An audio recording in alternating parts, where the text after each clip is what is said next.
Hi Flosstube. It's been a few weeks. I'm sorry. January was hard for me. It's always a hard month. I don't like January.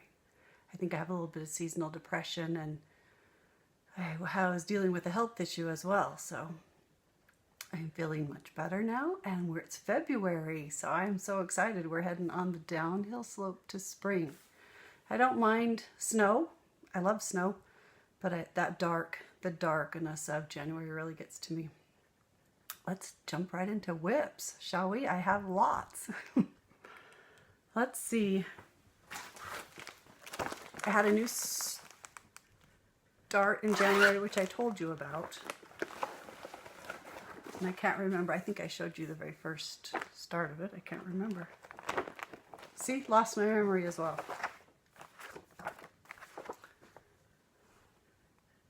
Oh, and I'm in the basement again, as you notice, because there's sun down here, and that's the only place in the house right now that's where people aren't going to be traipsing in and out where there's sun.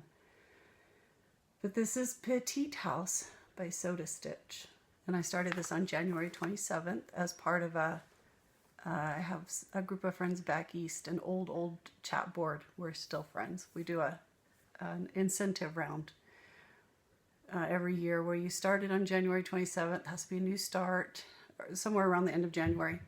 It has to be at least 120 by 120 stitches, and then you have 20 weeks to finish it. So it's just kind of a fun thing that we do. So here's my start so far on that.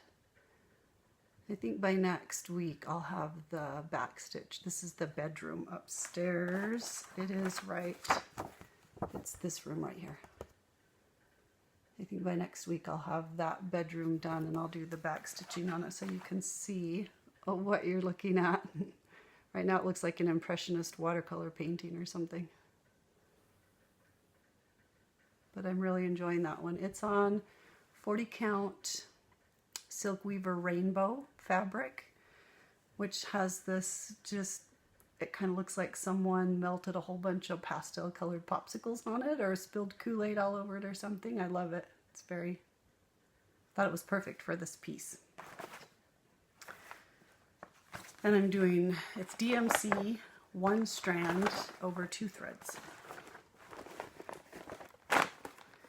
All right, I'm trying to remember. I am doing the Stitch 9 challenge with Farm Girl Stitcher, Michelle. And I'm going to try and remember as I go to tell you which ones are on the Stitch 9 challenge. That one is not.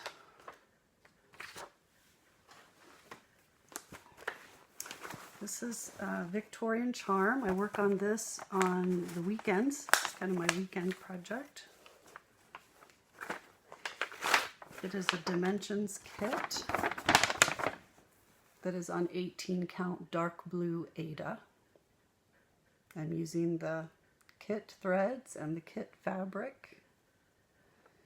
This is one of my Stitch 9 challenges, so I'm hoping to have this done by the end of the year.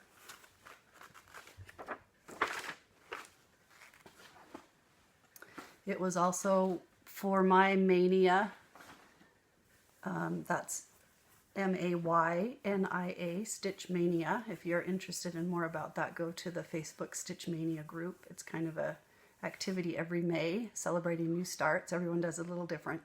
But I did 5, last year I did 5 WIPs. I was doing 2018, so 13 new starts and 5 WIPs, and this was one of my WIPs. So I was really hoping to have this done by May. We'll see. It's intensive. It's time intensive. Taken a lot of time. I did all of the back stitching in this whole area, added the detail on the roof and up here, and I finished the clouds up here. I'll continue on and do the clouds over here and do the back stitching on this part up here so I can move the Q-snaps down. I did have someone ask, Sharon asked, what size Q-snaps I use. I almost always use 11 by 11 inch Q-snaps. That's my favorite size. It's big enough that I can have a lot of the pattern on there and can work on a lot of it without having to constantly move the Q-snaps. But it's small enough that it'll fit in most of the bags that I have, most normal size bags. It's not huge. I already gave you all the details on this one. I think that's all for that one. But I'm going to have to move along a little faster on that one if I'm going to get it done by May. I'm not sure that's going to happen, but I'll keep trying. If not, it'll just be part of my mania for 2019. Anything that doesn't get finished from 2018 just stays on the list for 2019. I have most of them done though, down to the last few. All right, Shores of Hawk Run Hollow. I'll take it off the Q-snaps for you today.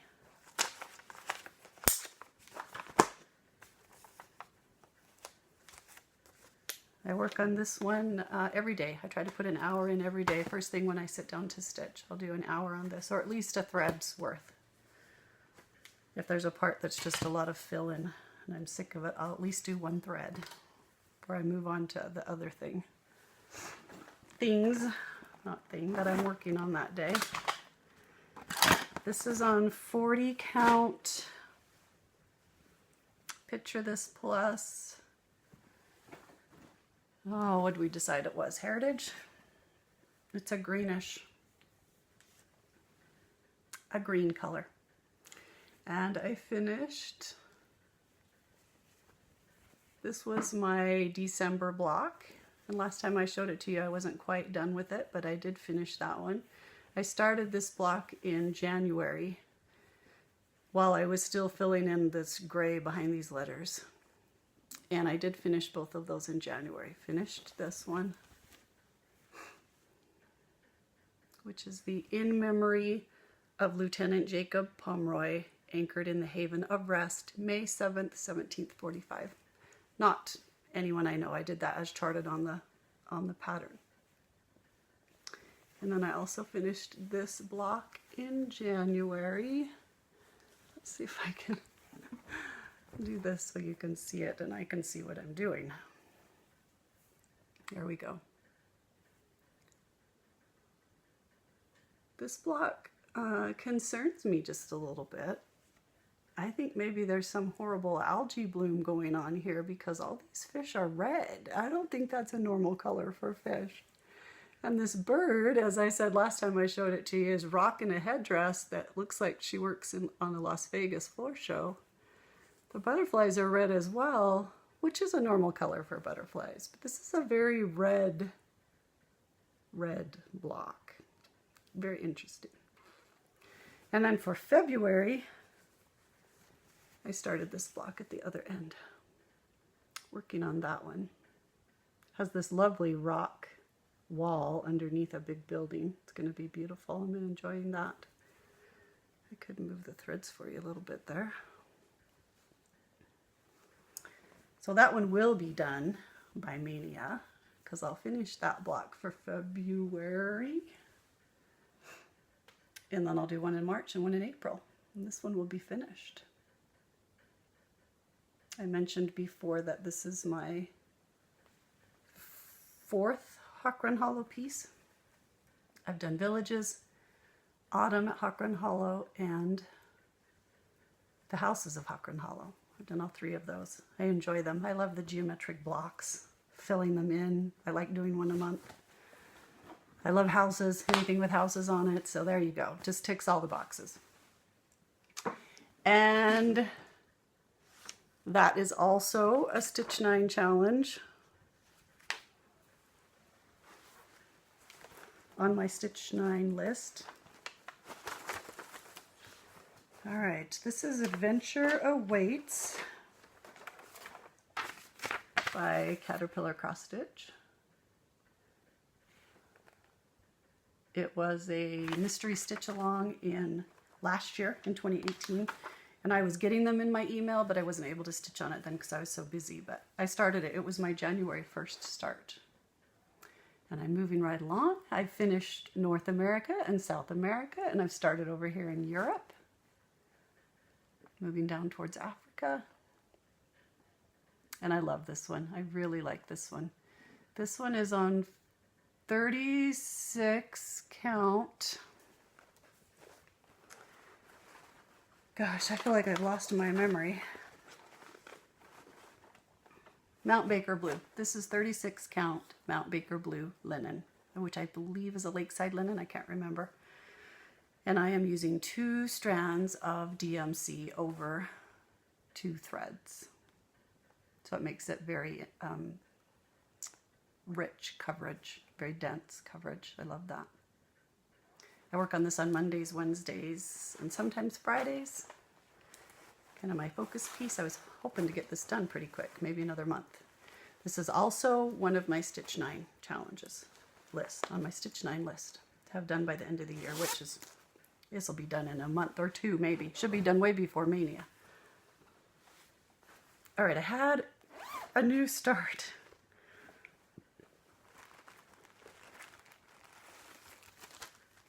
I was at a stitching retreat that very first weekend in February, and someone there was working on this piece. It's a mystery stitch along as well. I have a thing for mystery stitch alongs. It is called, I'm sure you've all seen it, Words to Live by the Tiny Modernist. If I can get the page out. That is not the right page. Goodness.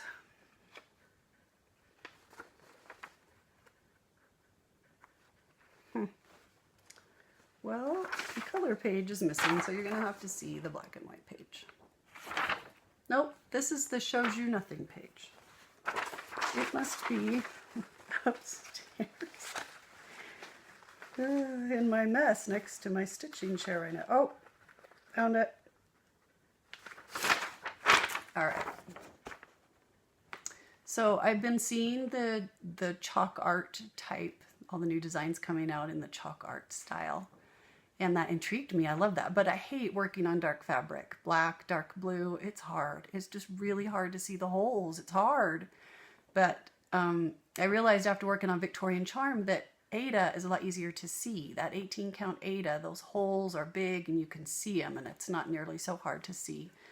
And I thought, oh, I don't mind working on that one. I could do something like that. Well, I ordered a piece of black aida, but it's not here yet, and I was tired of waiting. I couldn't wait any longer to start it. So I pulled a piece out of my stash that is 32 count black linen just to try it on it and see if I could see. It was a big enough piece, and it's working fine, so I'm going to work it on. I'll work on that. And when the black aida finally gets here, I'm going to use it for one of my Mania pieces. But the first block came out on January 15th, and the rest of the blocks will come out on the 15th of every month for the next 13 months. So it's that big middle block is the January block, and it's upside down. I know you're all there screaming at me, it's upside down! I love mysteries. I love the geometric where you're doing a block a month with the lines in between. I love that. I love these bright colors. I bought the quotes one that Stitcherovia had last year. I know you're all telling me what it's called and I can't think of it. Oh, I kept looking at that and kept looking at that. So this is Words to Live By. I love the quotes ones. So this is another box that it ticked. So I caved. I had to start it. I'm trying frantically to get caught up. Don't know if that's going to happen by the 15th. Here's my progress so far.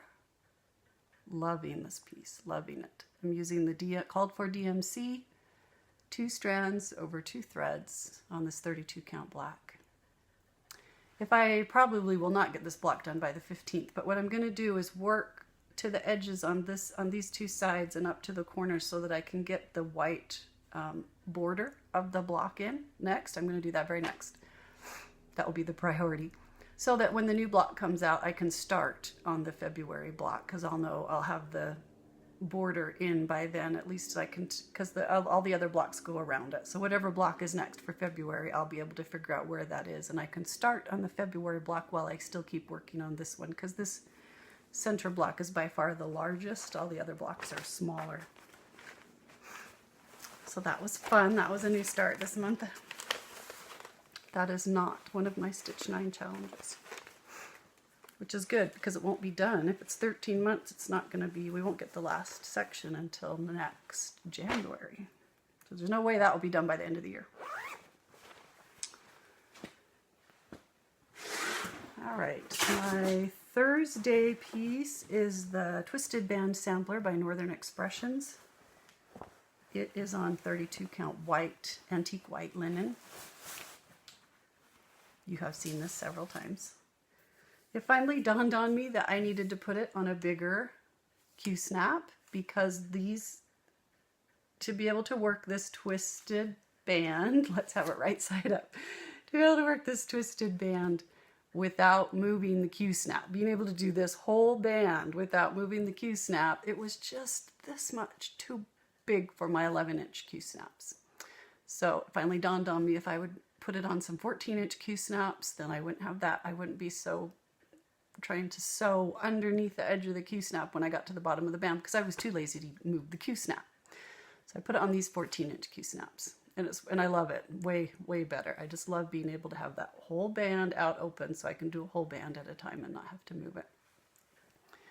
I'm still on this. I haven't worked on this one very much. I'm still on this, these specialty stitches of the medium gold. I have dark gold to go before I can start in the greens. This gold is not my favorite color on this piece. I love all the colors and I love how they look together. I just don't like this one by itself. So I'm hoping to move past that and get into the pretty greens. I had to take it out of the bag it was in, because now the 14-inch Q-snaps have to go in a bigger bag that will hold that. This is what it will look like when it's all finished. And it's by Northern Expressions. There's a PDF download off their website. I think you can also get them in a paper copy. I don't know. It's been a while. Can't remember. All right, some of you may remember, and that one is also one of my Stitch 9 challenge. So I'd like to have that one done by the end of the year. Some of you may remember from my WIP parade at the beginning of January that I showed this one and asked for help, because I had started with some old floss that has now changed color, DMC floss, and I didn't have enough of the old floss, which is a different color, to finish it, and several of you sent me floss. Thank you so much. I think I have plenty of floss now to finish it. And Catherine, my daughter Catherine, has worked a lot of this. I did part of the border, and she worked quite a bit of the border. That was when we figured out that we had a problem with the floss. And if you've watched any of my other videos, you know that she does a little bit of stitching for me my birthday is just 2 weeks before Mother's Day. So for my birthday, Mother's Day, as a gift, she'll work on something that I'm sick of every year. She usually picks 2 things and works on them, puts a good, week or 2 into each one, and then gives them back to me to kind of give me a jump start to work on something else. So, but the rule is that I have to work on it in between. Like, she won't work on the same project again the next year or the year after that unless I've done quite a bit on it in between. So my goal was to get some of this done so that she would work on it again and do some more of that border, because I'm not liking that border. It's very repetitive and very complicated. Not complicated, but it's not simple. It's taken a lot of work, that border. My husband had surgery on his wrist on Monday, and so I ended up being at the hospital for 10 hours Monday. And I took this with me because it was easy to see. It's on 32 count linen. This one might be antique white as well. Before, I only had these 4 letters done, and then part of the border, and then Catherine had finished the border around to here for me. So I got all the rest of those letters done at the hospital on Monday. It went really fast. It was a good project to have with me. I didn't take my lap stand or anything. I just had the Q-snaps like I used to stitch, with it just balanced on my arm. And because each letter was just one solid color, wasn't hard to even think about. It was just easy to just go, go, go. So I don't know. I'll have to ask Catherine if that's enough done, or if I need to do some more on it before she'll work on it again. For my birthday this year, we'll have to see. That is not on the Stitch 9 challenge. That's just an old WIP that needs to get done. That might be one of my oldest WIPs right now. All right, this is my Headache Garden, which is an adaptation of a pattern by Stitchin Mommy. She has an Etsy shop. And I was reminded by a viewer, which I knew this, I just didn't even occur to me to tell you this. Ariana was wondering why I wasn't saying anything on my video. Stitchin Mommy also has a YouTube channel. She has a great YouTube channel. Go watch her. She works on the most fabulous things. Lots of big things. She's an amazing stitcher. So you can see her YouTube channel as well. But she's also a designer with her own Etsy shop. And she has these, she did this pattern over a year ago. Maybe the year before, I'm not sure. It's a temperature garden. So you're recording the temperature. You know, you have a range of colors that she has in her chart assigned to the different temperatures, and you're just recording the temperature every day as a little petal on the flower, and it makes a big garden when you're done for the whole year.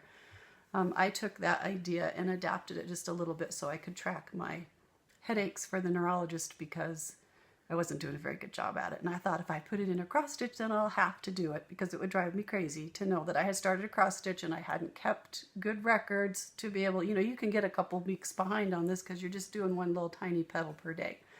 But if you don't have the data, you can't do it. And I knew that would motivate me to keep the data. So I'm doing a great job keeping my journal up on the headaches. And this is where I am so far. I adapted mine so that, because I need to know where the Mondays are so we can see trends if it has anything to do with the day of the week. So I adapted mine a little bit so that each flower is 1 week, which means that not all the flowers have all their petals, because at the beginning of January we didn't start. My flowers all start on a Monday, and the beginning of January was not a Monday. So that's why this petal is missing flowers, or this flower is missing petals. And this last week of January right here is also missing petals because it didn't end at the end of a week, and then the beginning of February. You get the idea. So that's that so far. Enjoying that. This is on 28 count Jobelan Summer Sky. Beautiful piece of fabric, which I keep forgetting has... I started my Disneyland piece on here and didn't like it. And I'm supposed to be ripping that out slowly as I work on this so that when I get down to that point in the fabric, I don't run into that old stitching. I'm not doing very good at that. And that is also one of my Stitch 9 challenge. So on December 31st, I'm going to have to stitch that day's petal before midnight so that it can be done by the end of the year. Didn't really think about that when I made that one of my Stitch 9 challenge projects. That Stitch 9 challenge was started by a farm girl. She has a YouTube channel. Her name's Michelle, if you're interested in that. It was just a loosely pick 9 projects that you wanted to have finished by the end of the year. It was just a challenge for all of us to get 9 WIPs done that we really wanted to get done by the end of the year. It's not a lot of rules. There's not a lot of, it's just a fun hashtag Stitch 9 challenge to motivate each other to get those 9 projects done. Not a lot you need to know about that. You can go, if you search that hashtag, you'll see all of the people that are working on that. All right, this is Seize the Day by Caterpillar Cross Stitch as well. This is a monthly mystery stitch along that started in January. Started on the 25th, so we'll get a new part of the pattern on the 25th of every month. So I finished January's section. Love the colors in this. This is, what is this fabric? I feel like I've completely lost my memory. This is Lakeside Maritime White, 36 count. 2 strands over 2 threads with the called for DMC. And it is called Seize the Day, S-E-A-S, Seize the Day, by Caterpillar Cross Stitch. You can still join if you're interested. My personal theory, it's a mystery, so we have no idea what's coming next, except that her little preview was a cute little orange crab. So I know there's an orange crab in here somewhere. And because this is the official needle minder for it, I'm pretty certain there's going to be 2 more little beach huts next to that one. But my personal theory is that below this line is going to be stuff that's underwater, and above that line is going to be stuff that's on the sand. Maybe. That is just a guess. I don't know. But I'm having a lot of fun. I started this with my sister-in-law. We're having a lot of fun stitching this together. Can't wait till the new part comes out on the 25th. So that one's done for this month. And that one is not a Stitch 9 challenge. All right, stocking. Many of you will remember that I lost my son's stocking. That was part of our Thanksgiving video. If you want to go back and watch that saga, the stocking report. So I am in the process, found out that my 2 daughter-in-laws would like to have a stocking as well. I did not bring the picture down here. These are the heirloom Christmas stockings that were in the Better Homes and Garden Cross Stitch and Country Crafts magazine series that in the 80s and 90s they came out. There was a new stocking every year that matched. They're all from the same series. And I had made them all for my kids and my husband and I. So my daughter-in-laws wanted a stocking that matched their husbands, and I was happy to make that for them. And then realized that we're gonna have to, we've searched and searched for Andrew's stocking. We still haven't found it. So I'll do his last just in case it turns up in between, but I'd like to have all 3 done by Christmas. So I need to have this one done by the end of April. And Andrew said, Mom, don't stitch me a new one. As soon as you stitch it, it will show up. That's the only way we can get it to show up is if we stitch a new one. I said, that's okay. If it shows up, we'll unpick the name and we'll put one of your kids' names on it. It'll be fine. This is where I am so far. This is the kitchen room stockings. This was also reprinted in a soft bound book, 9 of the first 9 of the stocking patterns, which is also out of print. I've heard stories that it's some horrible price on eBay right now if you can't find the magazines either, but it's also available on the Cooler Design Studio website, Kooler. You can buy the stockings one at a time on that website. So you can still get these patterns if you're interested, but they are very vintage, retro, I don't know. So that's what I work on Tuesdays. Tuesdays I have to work on the stockings. It is on the called for 28 count mushroom Lugana even weave, because that's what all the other stockings were on. So that's, and it's DMC, so they all have to match. 2 strands of floss over 2 threads of fabric. The Disneyland is my full coverage piece right now. I'm trying to get 300 stitches on that per week, which I have done so far. Oh, this room is not heated and it's about 25 degrees outside. It is cold. My nose is starting to run. I bought this on Etsy from Neni Design, N-E-N-I Design. It looks like, to me, it was a retro poster of Disneyland.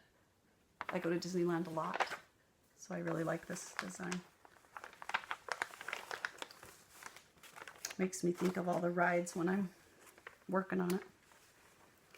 This is where I am so far. I finished this part of Thunder Mountain Railroad, which used to be the mining train. And I'm now working over here. I'll get to right here. There's Dumbo right there. I can't wait to get to that part. That's where that's going. The design is charted to stitch all the sky and all the white background. It kind of goes, it's a darker ecru off-white right next to it and kind of moves out to a white as you go out. And actually this part by Dumbo has some blue sky. I'm not stitching any of that since I'm already on blue fabric. And why you would stitch all this white background out here, I don't know. Don't do that, don't. Your fabric, if you're using white fabric, your fabric's white. Or if you're using blue sky, then your blue fabric, it's blue sky. So just don't stitch that, even though it's charted that way.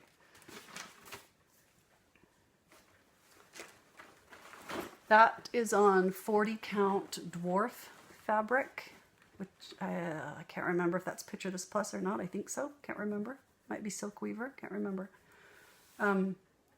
To 1 strand of DMC over 2 strands of thread. Two threads on the fabric. Sorry, I can't use my words today. I usually, oh, that was another question I had. I'll pull, someone asked about the bags that I use. I use the Flosstube bags. Not sure if you can see that. Let's see if we can make that show up. Flosstube. I like them because they're pretty heavy duty plastic. They have a place where you can write the number, and they already have the hole punched in the zipper end so that you can put it on a ring. I really love bags because, you know, so you have this strand of floss. You're not using the whole thing. You're pulling one. So you've cut this length. Then you're pulling 1 or 2 strands off of it. I love bobbins. They both have pros and cons. But when you have a bobbin, then you now have to take that strand and wind that back on. And then when you're done stitching with that thread, then you have to wind that back on and put it back in. And you have to bobbinate every skein that you buy. You have to spend hours and hours bobbinating. And I love bobbins in the box. I love being able to see all the colors. If, like for this Disneyland piece, I am using bobbins because it was just too many colors on Flosstube bags. I don't like having that many colors. Even if you put it on 2 or 3 rings, that just didn't feel good to me. I'd rather, if I'm going to do 60 or 90 colors, I'd rather have them in a box bobbinated. But otherwise, I love the bags. I love not having to wind anything back on. You can see right here, this little piece of floss. All I do is I wind around my finger and stuff it in the bag. They don't get tangled. You can see that this was the whole skein on silks. You can unwind it and it's just a great big circle, and I just cut that once in the circle so that I have all of these pre-cut lengths. So that's a pre-cut length that's in there, and this is my little piece that was left over. I love just that you've got multiple skeins. You can just throw them all in there. You wind it around your fingers and just stuff it in. Even on blended threads, Victorian Charm has blended threads where you've got 1 strand of one color and 1 strand of another color put together. Teresa Wentzler does that as well. I will just choose, it's usually, I know some are way more complicated than this, but usually the ones I work on have maybe 6 or 8 blended combinations that you're using. So it's always this brown and this orange together, or it's this black and this orange together. And so I'll just pick one of those colors, the orange or the black, and I'll leave, you know, you're done stitching with them, but you've still got this length of these 2 colors together. I'll just wind that around my finger and put it in one or the other of the colors. You can see it in there. You can tell that this is all black, and then this piece over here looks way different because it's an orange and a black wound up together. And that's how I save that piece until I need it again. And when I come to that again, I'm like, I either put that in the orange bag or the black bag again. I just look at the orange or the black, and there it is sitting in there. So I pull it out and use it again. That's how so I really love, I should have brought it downstairs. I have a little cloth braid basket that sits on my counter, because on a hard surface, when you put these down, they tend to slide all around. So when I put my baggie down of the one I'm working, and I stick it in that little cloth basket, so it's right there with my scissors, and my glasses sometimes are in that little bag. But I really prefer the bags. But I used bobbins for years and years and years. Those are totally pros and cons both ways. I love them both for different reasons and for different projects. All right. On to, I think, the last one. At the retreat I mentioned right at the end of January, first few days of February, I worked on this one, Peaceable Kingdom by Catherine Theron. It was a class piece that we took from her, and I'm working on this middle section, and I worked on all this green grass. I got all the green grass done on this side. It's a satin stitch over 3 threads, and started on the satin stitch on the grass on that side. And this is one of my Stitch 9 challenge pieces, so I need to get it done by the end of the year. This is going to be a challenge to get this done. As soon as I finish that grass and one little row of satin road across here, then I will be on to the 3rd section of it, which is down at the bottom. It's kind of a 3-section sampler. If you want to see the whole thing, you can go to my WIP parade right at the beginning of the year, and I showed the whole thing there. And that one is going slow as molasses. I must have worked on that grass because it was a 3-day stitch retreat. It was a Thursday, Friday, and a Saturday with my friends in Salt Lake. up at one of their houses. I bet I put a good 10 or 12 hours in on that piece, and all I got done was that one side of grass. So I need to get moving on that one. All right. I did really well in January. I went to work and did the essentials in January. You know, food, water, sleep, and stitching every day. But as far as actually stitching every day, I did an excellent job in January. I only missed 2 days where I didn't stitch at all. And that is huge for me. That's way better than I usually do. So I was very happy about that. I wanted to tell you just really quickly, my little 2-year-old granddaughter I usually have all my stitching put away when the grandkids come over, but I happened to have it out that day and was stitching, and she came and sat by me and really wanted to stitch. She's just barely 2 in December, so she's not even, I can understand some of the words she's saying now, but I could tell that she sat and watched for a long time, and then she asked me if she could stitch. Lila Stitch, her name's Lila. So I ran downstairs and just grabbed some plastic canvas and put some yarn on a needle, but I couldn't find a needle. I thought I had a plastic needle, and I do, but it wouldn't go through the plastic canvas. It was too big. So I had to use one of my great big metal needles. So I made her sit right by me, and I wouldn't let her walk away, but she sat there and stitched and stitched and stitched on that. It wouldn't give it up. When she left to go home, she was screaming, so because she didn't want to let it go, but I didn't want her to be in her car seat in the car with that metal needle. So I just grabbed some yarn and put some tape on the end of the yarn and got a piece of cardboard and punched a bunch of holes in it with a hole punch so she could take that in the car with her. That made her happy. But so before she came back again, I went to the store and got just one of these hoops where you just squeeze this and it comes out. And then I did use one of the plastic, it's just a flexible yarn needle that you can buy at a craft store. It has a great big eye. I looped the yarn over like this so that she can't get the needle off. And then I tied it a huge knot at the other end. Wow, I have it all tangled up on there. And then I just put some fabric with a huge weave. This happens to be a piece from some Afghan fabric that you could buy in the 90s to cross stitch on. But it's just a huge soft weave fabric. Anything huge would do. Clostern, 7 count, anything with a huge, just some loose weave fabric. And let her sit there. And she loves to stitch on this. If you want to try and get your grandchildren hooked into stitching. She may not when she's older, but she has fun sitting next to me and doing it now. And then my other 2-year-old grandson wanted to try it. He saw it sitting on the table, and when he was over, and he loves it as well. And then the 5-year-old grandson wanted to do it too.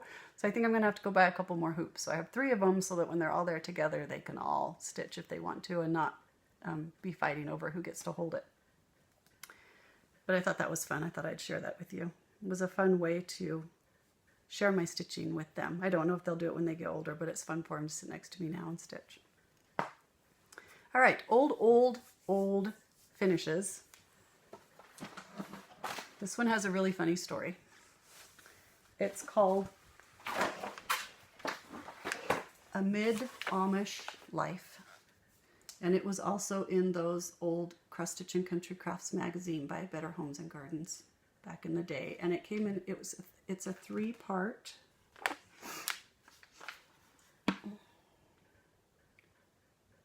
piece. It came in 3 different magazines. I know I've seen a lot of people stitched it as one big piece. You could do that as well. This is the other section. Gosh, I probably stitched this in the mid-90s, maybe. Loved it. Loved the pattern, loved the colors. Loved this piece. The funny part is that I had worked on linen before in even weave, but just the called for fabric, you know, whatever it said it called for. I went and bought that and worked on it just fine. But I was on my way, I was leaving on vacation and wanted to start this and wanted the fabric, and I knew I needed some blue, but we had an LNS in Orem at the time, it's not there anymore, called Diane's Cross Stitch. And I went in there and I said, this is what it calls for. And she says, well, I don't have that, but I have this blue linen that would look similar. You know, you could do it on that. And I really wanted to start it on vacation. So I said, yeah, I can do that. So she said, well, she was trying to explain to me that she didn't have 3 pieces of blue to do all 3 pieces. That they weren't all the same size. And I'm thinking, well, I don't care if they're all the same size as long as they're big enough to do the 3 pieces on. I thought she was telling me that they weren't the same, the pieces of fabric weren't the same size. So I bought them and I started it and I stitched the middle piece. And I can't remember if it was the first side piece I did or the second side piece I did. I'm stitching on it and thinking, and you know, putting them next to each other as you're stitching to see how they look. And I'm thinking, this does not look the same. And I finally realized, because I hadn't had a lot of experience with linen where you choose your own linen instead of just doing what it's called for, that what she had been trying to explain to me was what they weren't the same size count fabric. 2 of them were probably, I don't know, 2 of them are maybe 14 count, so 28 count linen, and then the other one is 32 count linen, the one side piece. They're close. They're just not exactly the same. So one of my side pieces is on a smaller count fabric than the other one. And it's not very noticeable. I can see it when I hang it up. I just decided I didn't care because I was far enough into stitching it by then that I wasn't going to start it over and rip it out or anything. So I just continued to stitch it. It's this one. This one's on a bigger count fabric. The other 2 are on this count and this one's on a bigger count. So if you put them right next to each other, I don't know if you can see it on the video, but you can see it when they're next to each other. They don't. This one is taller, top and bottom, than the other 2, but it's close enough that I don't care. And I still think they're beautiful, and it just makes me laugh that my one of my first experiences with linen was learning that they needed to, I was in a hurry that day and just didn't understand what she was trying to explain to me. I knew that there were different count linens. I just wasn't really paying attention that day. And like I said, had never had to choose my own linen other than what was called for in the pattern. And then what I wish I was stitching on, that part that I usually do, I decided to just say that what I wished I was stitching on was that chalkboard Words to Live by Mystery Stitch Along, and I just went ahead and bought it and started stitching on it instead of just wishing I was stitching on it. So that's my funny thing. Catherine, anyone who wants a Catherine update, my daughter Catherine still has not started another piece, a cross stitch piece. She's the one who finished her Heaven and Earth design a couple videos ago. We showed that. She did come to the retreat that we had up in Salt Lake, and she did offer to stitch on anyone stitching that wanted her to stitch on it. She stitched on my friend Colette's, a piece of hers while she was there, and she stitched on our friend Sandra's piece while she was there as well, one on Friday and one on Saturday. And then Colette actually asked her if she sent her home with another piece, if she could pay her to do a part on it that she didn't want to do. It was an over one section, so Catherine still has not started anything of her own, but she is working on Colette's piece right now. We'll have to have her on and give you an update at some point. I hope you're having a fabulous stitchy day in this February. We have snow outside, but it is sunny today. And have a great week. Bye-bye.